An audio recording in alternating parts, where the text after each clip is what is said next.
Awesome. Thanks, Costa. So yeah, excited to be here. Excited to be showing a little bit more around the orchestration part, the scheduling, and how this functions within Paradime. So our orchestrator is called Bolt because it's ultra fast, because it's a pretty fun name. But fundamentally, this is the interface where we can go and build and create and manage and monitoring DBT jobs. So I've created a bunch of them.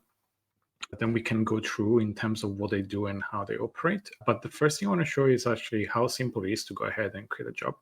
And there are a few very powerful features, particularly around the cron orchestration part, which are a massive time saver for a lot of teams. So if I go ahead and I click on create an empty schedule, this is the interface where we can go ahead and create our configuration. So if you see at the top, we do support standard, deferred, and turbo CI. So turbo CI is our slim CI version of DBT Cloud, which allows you to run and check what are the differences when you're opening a PR and test them. It's as simple as my new job for name. I can select my branch and add descriptions. I can, of course, give the command. For now, we're going to cover just a simple DBT command here, but we'll go into a few more things later. And this is the place where I think we have been developing a lot of triggers around how Bolt can help teams orchestrate their jobs. So the first one is a schedule run. Here's where we can select what kind of cron jobs we want to run. I can select, for example, every day at 8 a.m.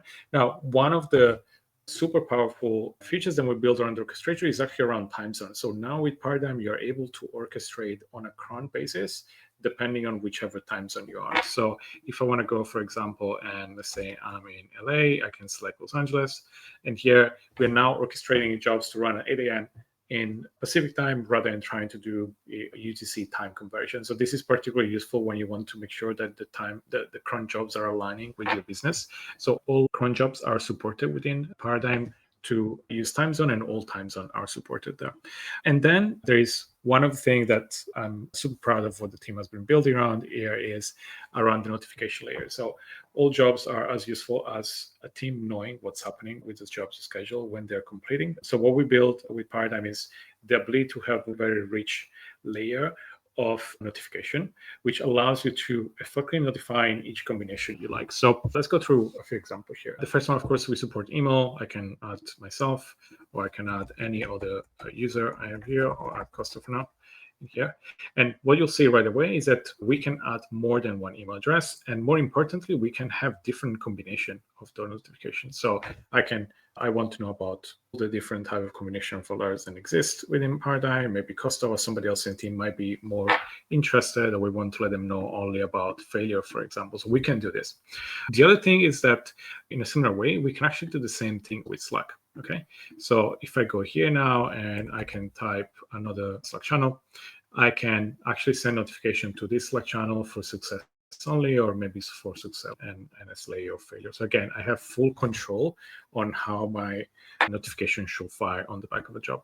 We can also, for example, send the notification to individual user. So if I want to send a notification directly to myself, I can go ahead and select this notification layer here.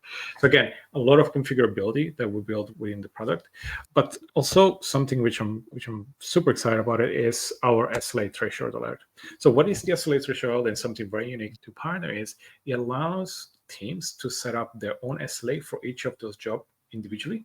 What that means by SLA is that we can send a notification if a run is still in progress after a specific amount of time. So what it means in practice is that if I expect that this job that I'm creating should complete always within 5 minutes, I can set my SLA threshold to 5 minutes, which means that if after 5 minutes the job is still running, we can send a notification to each of the channels that we predetermined there.